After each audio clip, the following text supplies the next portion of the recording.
Rádio. Novelo.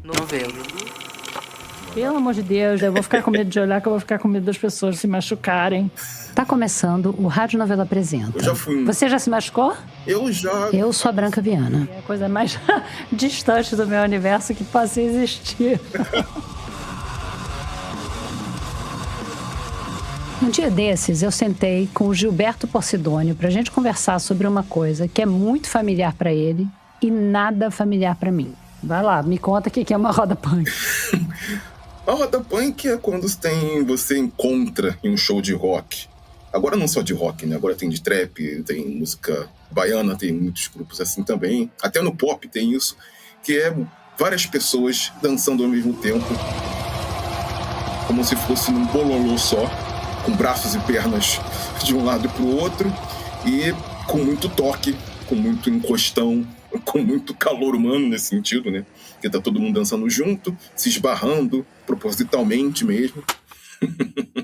Eu tava rindo enquanto falava disso com a Branca, porque apesar de eu já ter trabalhado anos com jornalismo musical, ter feito cobertura de show, ter entrado em muita roda punk e até ter tido o meu momento vocalista de banda de rock, essa foi a primeira vez que eu precisei teorizar sobre o que é e como funciona essa tal de roda punk. Que, aliás, também pode ser chamada de mosh pit, ou de roda de pogo. Roda de quê? Roda de pogo. Pogo. Pogo. Como se a pessoa estivesse pogando, né? Como se chama. O que é isso? Fica pulando. Você deve lembrar do pogo. Tinha o pogo ball e o pogo stick. Aquele brinquedo de pula-pula, que você subia nele e saía pulando por aí. Mas tem essa coisa do pogo, né? Do pular e do dançar pulando e se jogando nas outras pessoas. Que às vezes as pessoas dançam como se estivesse dançando que nem o Chaves, quando tá animado. Que o Chaves, quando tá animado, ele fica não sei o que, Isais, e ele fica com o braço e com a perna, assim. Então, imagina, sei lá, 500 Chaves, assim, dançando do teu lado. Imagina 500 Chaves possuídos pelo ritmo do punk rock. É muito comum as pessoas acharem que é uma grande briga. Digamos que não é lá muito fácil descrever a roda para quem nunca viu ou participou de uma. Aí dentro da roda punk você tem as variantes.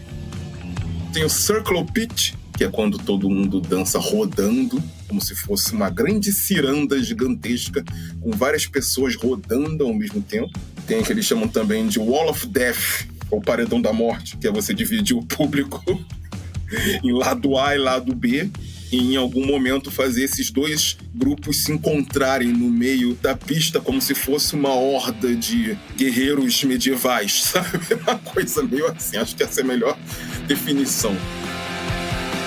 Quando encontra, o que acontece? O objetivo é que as pessoas se encontrem no meio e tenha realmente a sensação de você estar se chocando com esse mar de gente, então você vai se protegendo, vai andando, vai todo mundo te batendo, te subindo em você e tudo, mas nas condições normais de temperatura e pressão, ninguém deve sair machucado.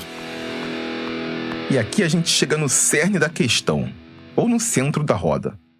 Todo esse meu momento Wikipédia não aconteceu porque a Branca estava doida para saber tudo sobre roda punk.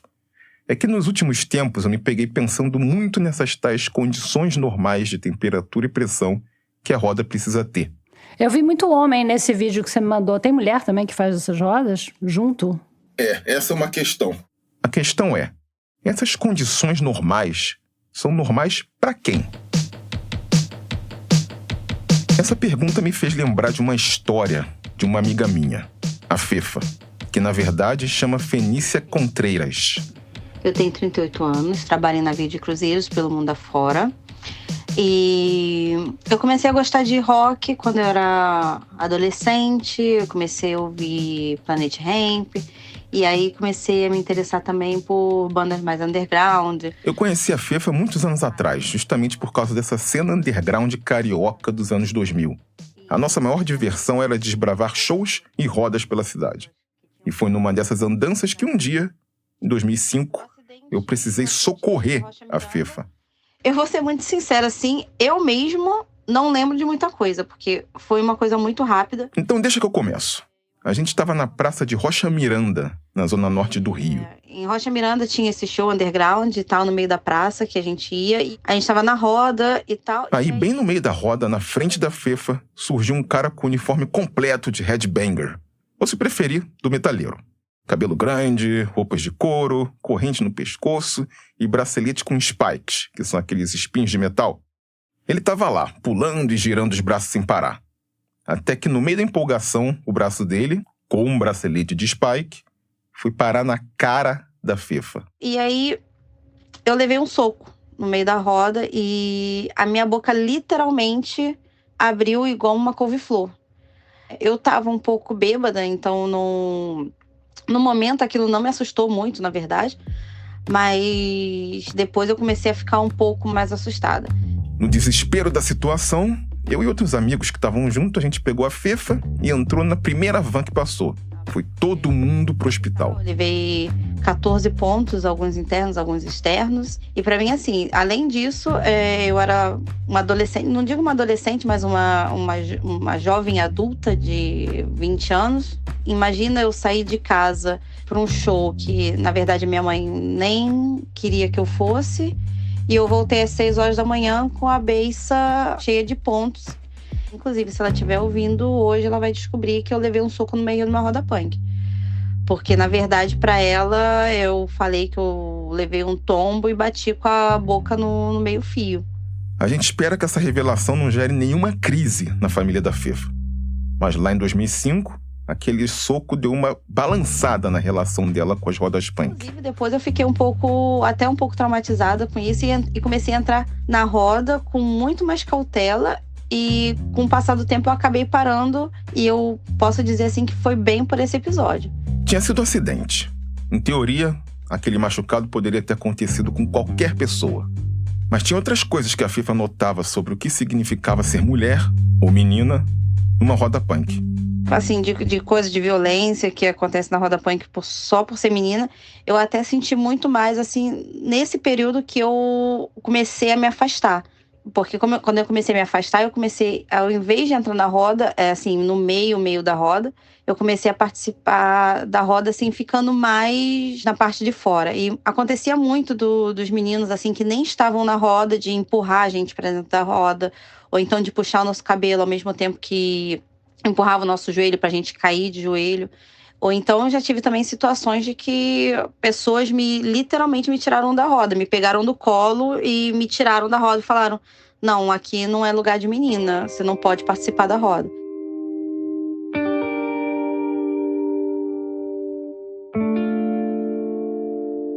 Aquele dia que a Fefa levou o soco foi a situação que deixou mais escancarado para mim o quanto que a roda punk é um ambiente masculino. Beleza, dá pra dizer que os ambientes de rock no geral, infelizmente, são bastante masculinos. Mas a questão é que na roda punk isso parece ser levado a 1000. Parece que ali, no meio daquele bololô de gente pulando e se batendo, essa masculinidade toda gosta de se expressar de um jeito bem explícito. E até tóxico, ou machista. No caso da Fefa foi agressão física, mas rolam casos de assédio também.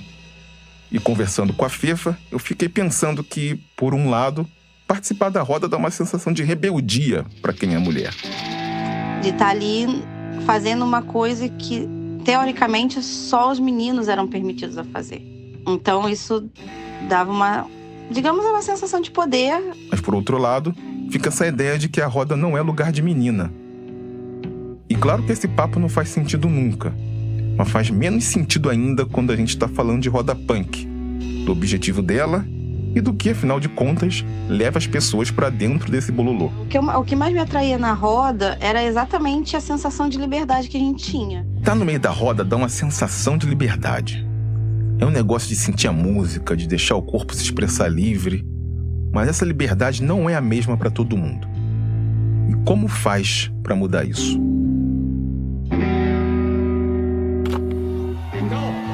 Então as minas de novo, eu peço as minas... Todo mundo, vem pra frente, que essa música é muito especial. Música feita pra isso. Recentemente eu passei a prestar mais atenção numa coisa interessante que tá acontecendo em alguns shows. E a roda das minas, Charlie? Eu quero a roda das minas, pô. Cadê as minas aí? A roda só de menina, é?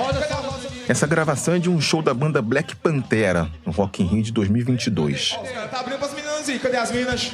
É do momento em que eles fazem uma convocação só para as mulheres formarem na roda. Máximo respeito. Todas as rodas são das minas. Isso!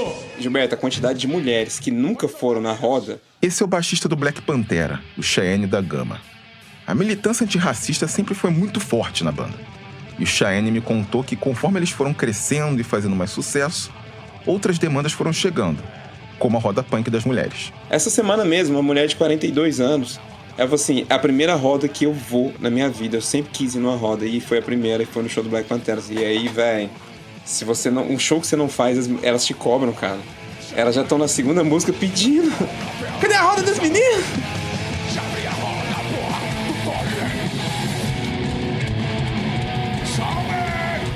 Apesar do sucesso que esse momento do show do Black Pantera faz, vale dizer que não foram eles que inventaram a Roda das Minas, como eles chamam. A inspiração veio do Devotos, uma banda de punk hardcore de Recife. Eles começaram a fazer isso lá nos anos 90. O movimento punk, o rock naquela época, era uma coisa muito machista, né? Esse é o Canibal, vocalista e baixista do Devotos. Então, as mulheres que estavam, era ou embaixo do palco, sempre aplaudindo, ou a namorada de algum baterista, ou de algum músico da banda, ou alguém que curtia também rock, mas ia porque gostava e tal, mas nunca aquela coisa de maioria, ou então de uma coisa grande e tal. Você via poucas mulheres na roda, aliás, quase nenhuma na roda você via. Um ou dois assim e tal, e o lugar cheio de mulheres. Então era uma coisa não era muito convidativa, não era uma coisa muito convidativa. E foi aí que, eu não me lembro do ano, mas eu acho que foi 99, foi 2000, a gente fez um show. Esse show tá até no YouTube, do Devotos. Foi a primeira vez que a gente fez uma roda punk com as meninas. E a gente avisou, disse, as meninas podem polgar quando elas quiserem, na música que elas quiserem, mas essa música aqui é só pra elas. Vamos respeitar. O nome dessa música é Roda Punk. E o link pro vídeo que o Canibal falou tá no site da Novelo.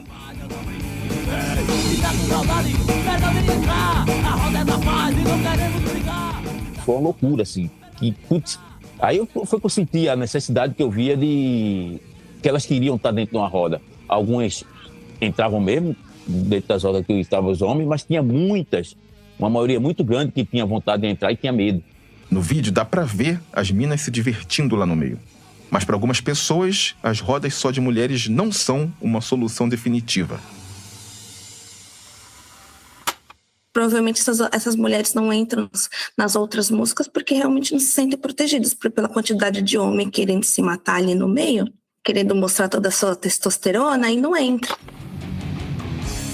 Essa é a Natália Matos. Eu sou vocalista da Punho de Maim. A banda Punho de Maim tem esse nome porque homenageia Luísa Maim, a revolucionária abolicionista que muito possivelmente era a mãe de outro herói negro, o Luiz Gama.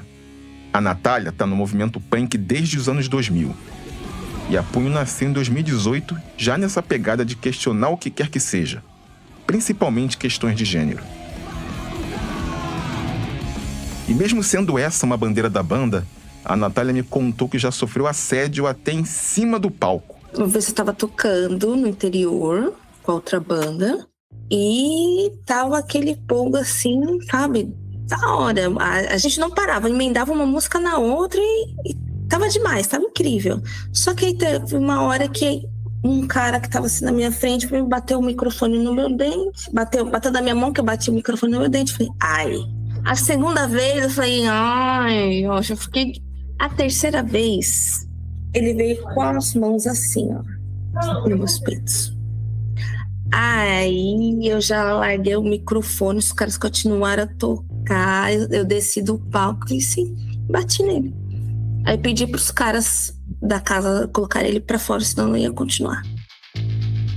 Para ela, criar uma roda só para as mulheres não resolve o problema, que tá mais fundo. Eu gostaria que não precisasse fazer esse chamamento para que elas estivessem ali no meio, porque parece que cria uma exclusividade para uma única música para que todas estejam ali na frente. Eu quero que todas estejam ali o tempo todo em todas as músicas. Não é uma crítica, sabe? Não tô apedrejando as bandas por fazerem isso, mas é que, na minha visão, não deveria ser uma única música. Esse respeito tem que ser no show inteiro. Muitas vezes, na minha pobre análise, aqui, isso se assemelha um pouco com o que a gente vê aqui que tem no Rio, do metrô, do vagão exclusivo para as mulheres de metrô.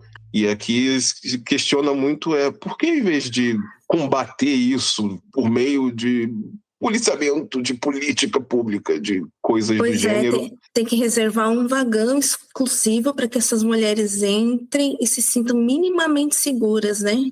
Mas realmente isso ajuda, nesse caso, ter um vagão exclusivo ajuda pra caramba. Um acolhimento mínimo. Mas o certo mesmo é que esse tipo de violência não exista em nenhum vagão, em nenhum ambiente de trabalho, em nenhum lugar.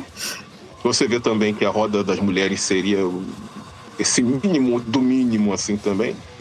Mínimo. É o mínimo acolhimento, né? Porque essas mulheres não entram em outros momentos, em outras músicas, porque sabe que alguém pode passar a mão, porque sabe que pode levar um murro ali de graça, por conta da testosterona alheia. Se a gente para pra pensar bem nessa comparação, a gente acaba voltando numa coisa que eu comentei lá atrás. Porque, bom, as pessoas entram no metrô todo dia porque elas precisam ir de um lugar pro outro. Mas toda a ideia de entrar numa roda punk é justamente se sentir livre, como disse a Fefa mais cedo. Aquela minha amiga que se machucou feio numa roda anos atrás. Ou seja, se gente que queria estar dentro da roda tá ficando de fora da roda, esse bololô humano tá falhando na sua função mais básica. Essa é uma das coisas que sempre me incomodaram desde que eu comecei a curtir os espaços de rock no finzinho dos anos 90. Era como é que pode ter machismo, racismo, homofobia e pressão estética dentro de uma cultura que criou justamente uma espécie de zona de conforto para pessoas que queriam fugir de tudo isso. Mas isso tem mudado. Aos poucos, mas tem mudado. As regras da roda punk não estão escritas em lugar nenhum, mas elas existem. Se alguém tropeça e cai, por exemplo, é natural que todo mundo pare de se mexer e ajude a pessoa a se levantar. O mesmo vale no caso de alguém passar mal ou se machucar. A existência da roda das mulheres, assim como a necessidade de se frear os abusadores nesse meio e em qualquer outro, mostra que essa construção é constante. Porque roda punk, apesar de parecer, não é bagunça. E ela pode ser até uma metáfora para essa roda viva que é a vida. Muita gente não sabe, mas a roda punk é uma criação negra. Quer dizer, muita gente acabou reivindicando a paternidade da roda, mas uma das versões mais aceitas diz que o batismo dela veio da banda americana Bad Brains. Em inglês, o termo é mosh pit, ou arena do mosh, numa tradução bem rápida. Dizem que quando a Bad Brains tocava, o vocalista, o HR, ficava berrando smash ou mash, quando queria que as pessoas agitassem mais. Por causa do sotaque jamaicano dele, as pessoas entendiam mosh no lugar de mesh. Daí, esse virou o nome dessa dança que todo mundo fazia quando ia ver o grupo. Você, assim, quando você tá lá, quando você tá dançando, o que isso te proporciona? Como é que é a sensação? A sensação é de que eu tô dentro do som. Engraçado. Eu sinto que eu sou praticamente uma daquelas cordas da guitarra ou daquelas peles do tambor que estão reverberando ali, e que eu tô dentro dessas ondas sonoras e que tá todo mundo do meu lado na mesma energia. É uma experiência que se aproxima do místico.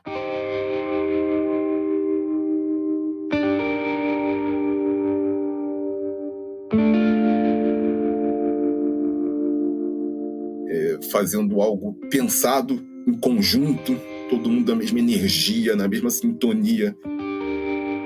Então, para mim, o legal de estar dentro de uma roda punk ou de uma roda de pogo é estar sintonizado com todo mundo ali que tá dançando igual, que nunca se viu e que tá se encostando, tá se abraçando, tá trocando energia, tá cantando a música junto.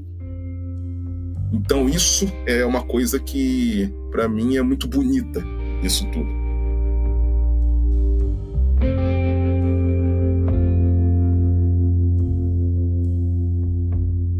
Esse foi o Gilberto Porcidônio, colaborador da Rádio Novelo.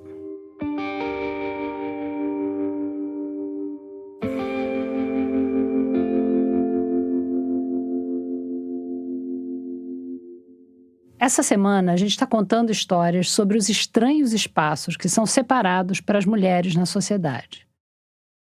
Mas não só mulheres, ou não exatamente mulheres, meninas. Que, nesse contexto que a gente está falando, normalmente são mulheres mesmo. Elas só são chamadas de meninas. No primeiro ato, o espaço reservado era uma roda no meio do mosh pit. Mas no segundo, ele parece mais com uma torre no meio da floresta. Um tempo atrás, a Tati foi assistir uma peça. Descobri que ia ter uma peça de teatro no Jardim Botânico. Não era a peça dos sonhos dela, mas naquela altura do campeonato, qualquer diversão estava valendo. Era Rapunzel. Tá bem, Rapunzel. Era o ano 2 da pandemia, ela tinha um filho de 2 anos e o tédio era tanto que ela estava topando qualquer entretenimento. Graça nenhuma, mas vamos lá porque era o que tinha. Peça infantil ao ar livre, expectativas baixas. Fomos eu, o meu companheiro e o Caetano, que na época tinha 2 anos. A Tati notou uma primeira coisa curiosa na peça: o elenco. Não tinha uma atriz no elenco, eram todos homens. Homens vestidos de mulheres. Tinha um homem vestido de Rapunzel, tem um homem vestido de fada. Que nem na época do Shakespeare, quando mulher não podia subir no palco. Bem retrô. Daqui a pouco eles começam a falar da bruxa. Vai surgir a bruxa. Aí, vai surgir a bruxa. Eu tenho medo da bruxa, que a bruxa é macumbeira. Só tô vendo você assim. Calma que piora. Eis que surge mais um ator vestido de mulher fazendo sotaque de português do Brasil. Faltou dizer isso. A peça que a Tati foi assistir foi montada no Jardim Botânico Tropical de Lisboa. E nessa montagem, a vilã, a bruxa que prende a Rapunzel numa torre, era brasileira. A bruxa da Rapunzel era uma bruxa macumbeira brasileira. Branca. Eu fiquei branca. Eu fiquei roxa, eu fiquei amarela, azul, verde, com bolinha cor-de-rosa. Eu só não fui embora porque eu queria ver onde aquilo ia dar. E vim até o final. Mas eu saí de lá em prantos, com ódio no coração de ter feito o meu filho assistir uma peça de teatro onde a bruxa era uma bruxa macumbeira brasileira. No Conto de Fadas, a bruxa tenta separar a Rapunzel do príncipe, mas não consegue. Acaba derrotada, destruída. Rapunzel é uma história que está sendo contada há muitos séculos. Na verdade, ela é só mais uma encarnação de uma história base ainda mais antiga que foi catalogada como um arquétipo dentro dos estudos do folclore. É a história da donzela na torre. Uma moça é presa, isolada da sociedade e tenta fugir. Tem versões da história em que ela consegue e tem versões da história em que ela morre e vira mártir. O que tem de constante são esses elementos: a torre, a prisão, a mulher. A partir daí, cada sociedade, em cada momento histórico, acrescenta alguns detalhes, dá o fim que ela acha que tem que ter. E naquela peça infantil, em agosto de 2022, o detalhe acrescentado por aquela companhia portuguesa era de que a bruxa era brasileira. A Tati ficou tão revoltada, não só pelo racismo e pela xenofobia, mas também porque naquela montagem daquela história antiga, ela viu o eco de outra história. No Brasil, essa história é muito pouco disseminada, né? Ninguém conhece essa história no Brasil. Mas do outro lado do Atlântico, ela virou quase uma lenda. E ela tá assombrando a Tati há anos. Quando eu cheguei em Portugal em 2017, eu ouvi falar dessa história, porque isso todo mundo conhece. Faltou dizer que a Tati é atriz. O nome dela completo é Tati Pasquale. E a história que ela quis mandar daquele lado de lá do oceano para esse aqui é geralmente conhecida como o Movimento das Mães de Bragança. No final dos anos 90, início dos anos 2000, havia em Portugal muitas mulheres que eram trabalhadoras do sexo, que vieram do Brasil para cá com essa finalidade de trabalhar na noite, né? Vamos dizer assim. Em Portugal chama-se casa de alterne. Eu queria saber o que quer dizer esse verbo alternar aí, em Portugal. Porque no Brasil simplesmente significa substituir uma coisa pela outra, ou trocar. Eu nem conhecia, isso foi uma expressão que eu conheci aqui. O alternar, a casa de alterne, é uma casa de prostituição. São as casas de subir, que eles chamam, ou bares de subir. Porque na maioria deles os quartos ficavam em cima, então, do bar, né? E alternar é tomar um copo, né, com o cliente, fazer eles pagarem, e elas ganhavam dinheiro em cima da venda de bebidas também. Então elas acabam usando isso como subterfúgio para não assumir que havia ali um trabalho sexual.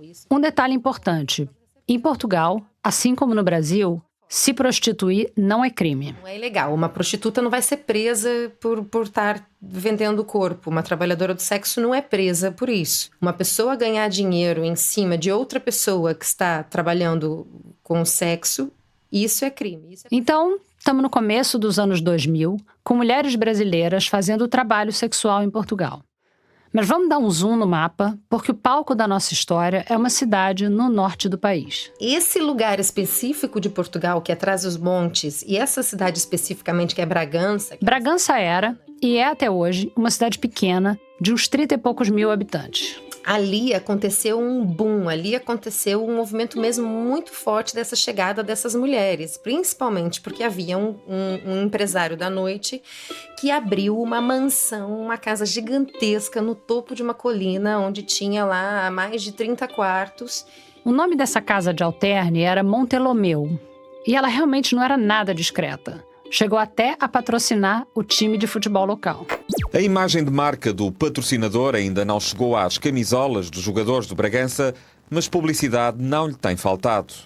O inédito da situação está a provocar comentários por toda a cidade. A Montelomeu era maior, mas não era a única casa de alterne. A olhos vistos, Bragança estava se transformando. Chamou muita atenção. Numa cidade muito pequena, estima-se que ali havia em torno de 300 mulheres brasileiras trabalhando, o que para uma cidade pequena é muito. Isso, em qualquer cidade pequena, de qualquer país, ia causar tumulto.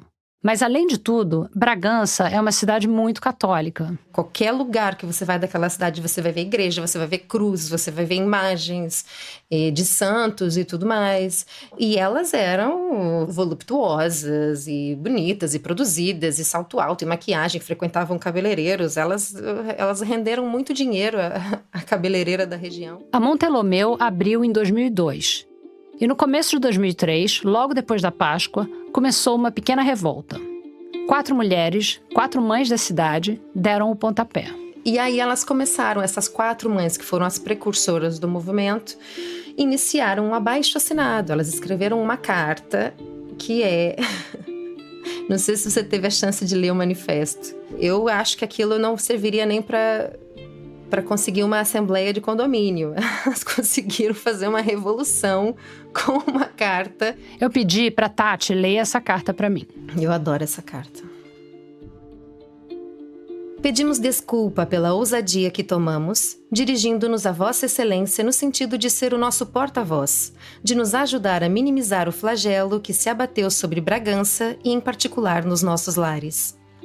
O abaixo-assinado é datado do dia 29 de abril de 2003. E nela, esse grupo de mulheres anônimas de Bragança pede algum tipo de intervenção. Somos agora invadidas e fustigadas por dezenas de prostitutas aquarteladas em boates, mesmo durante o dia, em bairros residenciais, em todo o canto e esquina da nossa cidade. Não fica muito claro quais providências elas querem que sejam tomadas, nem quem tomaria essas providências. Elas só querem que alguém dê um basta no que está acontecendo. Porque, segundo elas, as brasileiras tinham ido longe demais. Porque elas vieram aliciar os nossos maridos com falinhas meigas, canas de açúcar e droga à mistura. Sabemos que desde o início dos tempos sempre houve prostituição. Mas o que está a acontecer em Bragança é uma autêntica onda de loucura que tem que ser combatida e travada. Falinhas meigas, canas de açúcar e drogas à mistura. Quase parece uma carta contemporânea da do Pero Vaz de Caminha. E elas assinam esse manifesto como Mães de Bragança. E aí é que elas se tornam o movimento Mães de Bragança.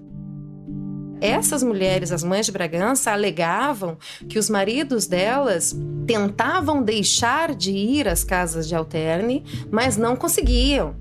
Então, eles estavam drogados. Elas diziam que as mulheres faziam mezinhas ou drogavam esses homens porque virava a cabeça deles. Ou era droga, ou era bebida, ou era mezinha, que é um jeito de se referir a fazer uma amarração, uma simpatia. Ou seja, mais xenofobia com pitadas generosas de racismo. Bom, tinha essa carta que era assinada por várias mulheres locais. E talvez tivesse ficado só nisso. Mais um abaixo-assinado entre tantos. Mas não foi isso que aconteceu.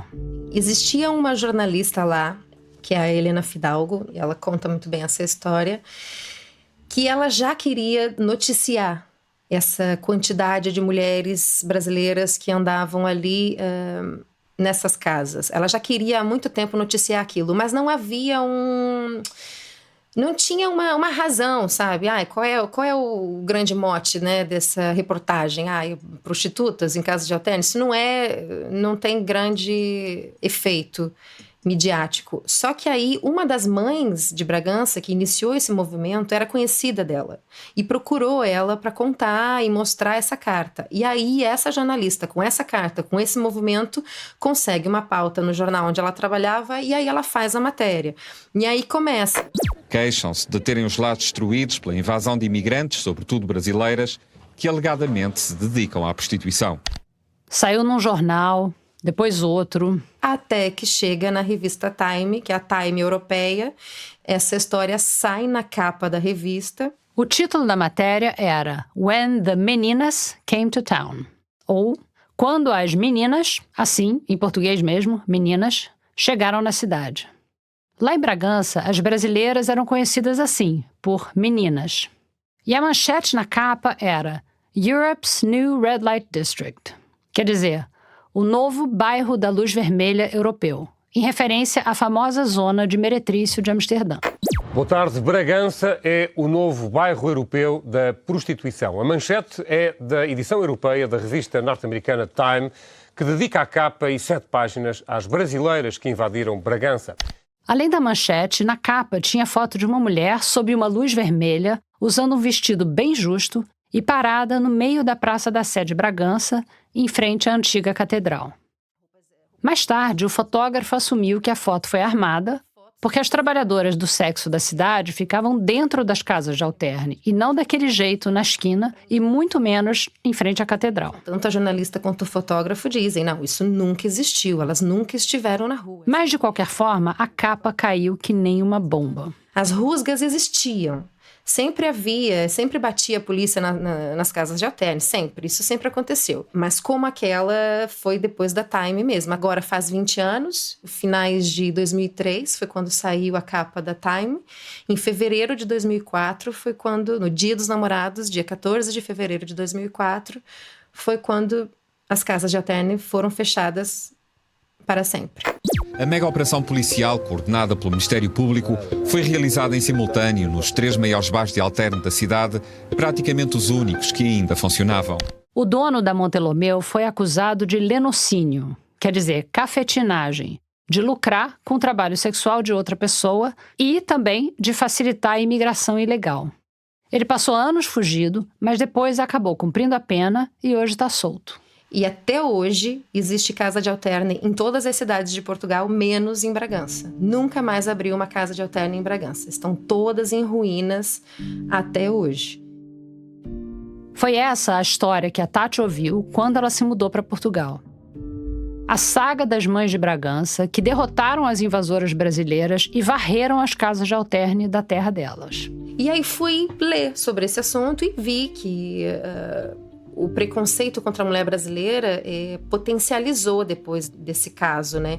Então comecei a ler de curiosidade.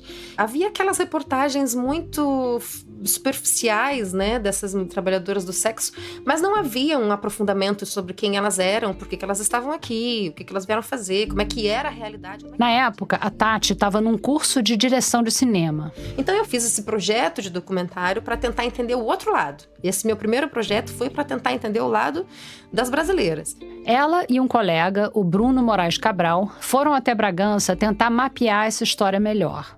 Eles entrevistaram a família por trás da Montelomeu, falaram com várias trabalhadoras do sexo e ainda estão querendo fazer uma série documental sobre o caso.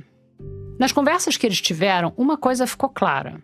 A história que era contada era sempre das mães de Bragança versus as meninas brasileiras.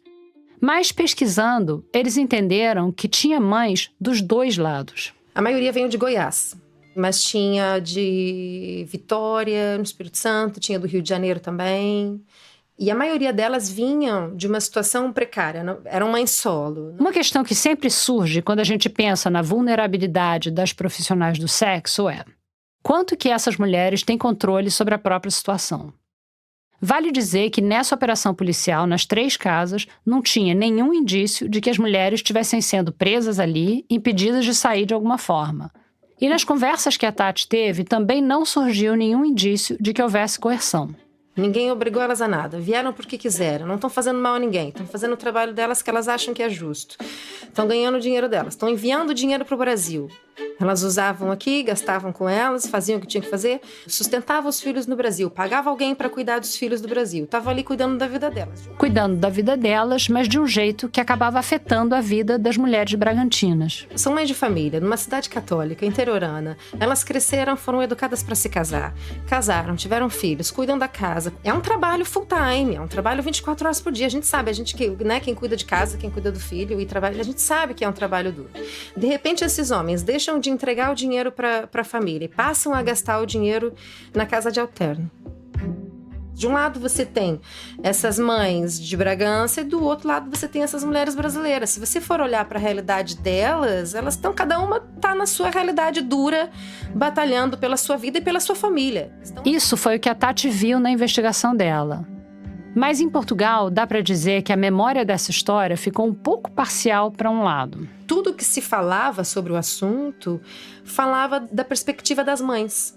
Que as mães saíram como grandes vitoriosas, né? As vencedoras. Elas encerraram as casas de alterno, elas mandaram aquelas mulheres embora. Então, numa época de crescente imigração brasileira, a vitória do movimento das Mães de Bragança foi encarada como uma nova reconquista do território.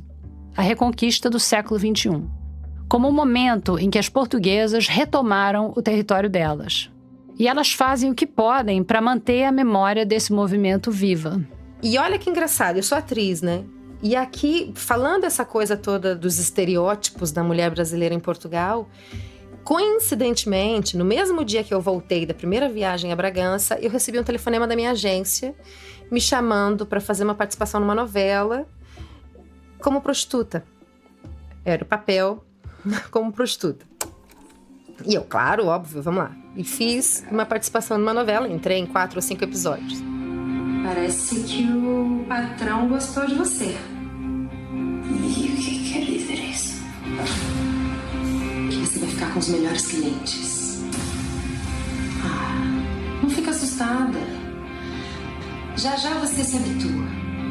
É só você fazer tudo o que te manda. Isso em 2018. Em final de 2018 ainda, eu recebo outro telefonema da minha agência, da mesma agente, me dizendo que uma produtora ia produzir uma série de ficção baseada na história das Mães de Bragança. E estava me chamando para fazer o papel de uma prostituta brasileira de Bragança. A Tati acabou topando e rolou. Luz Vermelha foi ao ar na RTP1, final de 2019, começo de 2020. Tá aqui uma cena da personagem da Tati conversando com outra trabalhadora do sexo, justamente sobre essa treta das Mães de Bragança. As mulheres na rua acusam-nos de ser putas. Elas também não são putas, não vivem à custa dos maridos. É. Mas elas têm que ouvir os roncos deles. Tu já pensou nisso, Andréia? E aturar as mães deles? É. Meu amor, não tarda nada, a gente vai cantar pra subir daqui, tá? A gente pega nosso dinheirinho e vaza. Agora elas não. Elas vão ter que ficar. Porque elas têm a sepultura delas cavada 7 palmos pra debaixo da terra.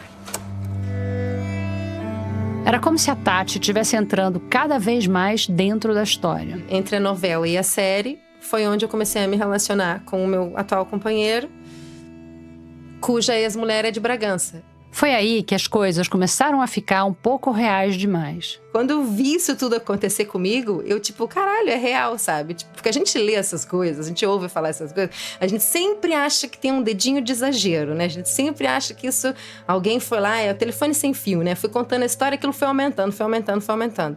Quando aconteceu comigo, eu falei, não, cara, não há exagero, não tem exagero nenhum, é ipsis literis. Quando a Tati conheceu o atual companheiro dela, ele estava se separando da mulher já no processo de divórcio. Mas, na narrativa dela, a Tati entrou quase como uma bruxa brasileira. Eu fui acusada de ter roubado esse português, roubei, e também fui acusada de drogá-lo. Eu fui acusada de drogá-lo tanto pela ex-mulher dele quanto pela mãe dele. Fui acusada de me colocar por baixo dele.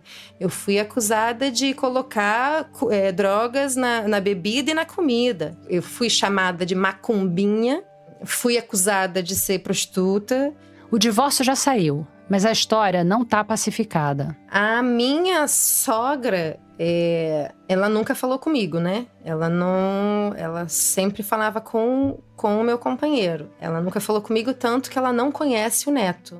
Mas não é só nessa relação familiar que a Tati sente a xenofobia na pele. A gente mudou de casa várias vezes, né? E aí, sempre que a gente muda de casa, eu faço a pesquisa e mando o telefone pro meu namorado.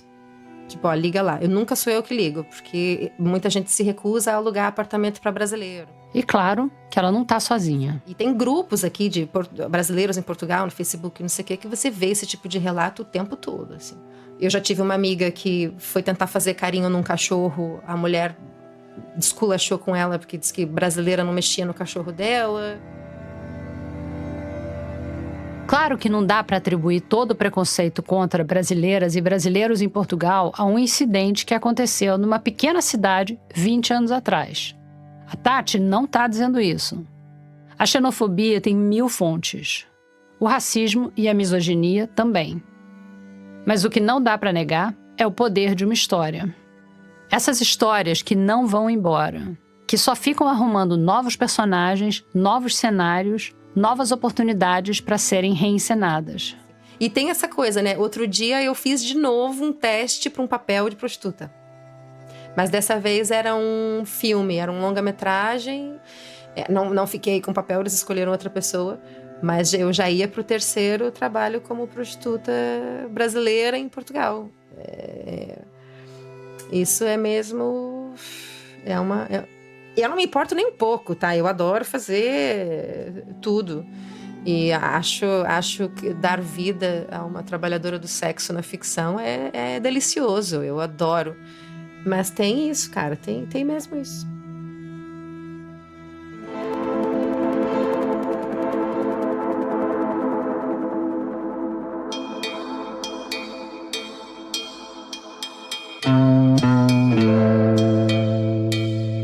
Obrigada por ficar com a gente até o fim de mais um Rádio Novela Apresenta. No post desse episódio, no nosso site, tem a carta inteira das Mães de Bragança e links para os vídeos das rodas que a gente mencionou. E você pode aproveitar que você está lá no site para dar uma olhada na seção Envie uma Pauta, que é onde a gente explica como mandar sugestões de histórias para a gente. Os episódios do Rádio Novela Apresenta estão disponíveis nos principais aplicativos de áudio. Você pode seguir a gente no Spotify, no Apple Podcasts e no Amazon Music. Na Deezer é só favoritar. Também dá para se inscrever no Google Podcasts, no Castbox e no canal da Rádio Novelo no YouTube. E não esquece de seguir a Rádio Novelo no Twitter e no Instagram, no @radionovelo, e marcar a gente sempre que for recomendar ou comentar algum episódio. O Rádio Novelo Apresenta é um original da Rádio Novelo. A gente tem o apoio da Open Society Foundations. Tem episódio novo toda quinta-feira. A direção criativa é da Paulo Scarpim e da Flora Thomson-Devaux, e a produção executiva é do Guilherme Alpendre. A gerência executiva é da Marcela Casaca e a gerência de produto é da Juliana Jäger. Nossos produtores sênior são o Vitor Hugo Brandalize, a Evelyn Argenta, a Bia Guimarães e a Sara Zobel. As produtoras da nossa equipe são a Bárbara Rubira, a Natália Silva e a Júlia Matos. A checagem desse episódio foi feita pela Luísa Silvestrini. Nesse episódio, a gente usou música original de Pedro Nego e também da Blue Dot. A mixagem é do Pipoca Sound. O desenvolvimento de produto e audiência é feito pela Bia Ribeiro. O design das nossas peças essa semana foi feito pela Natasha Gompers e pelo Gustavo Nascimento. E a nossa analista administrativa e financeira é a Tainá Nogueira. Obrigada e até a semana que vem.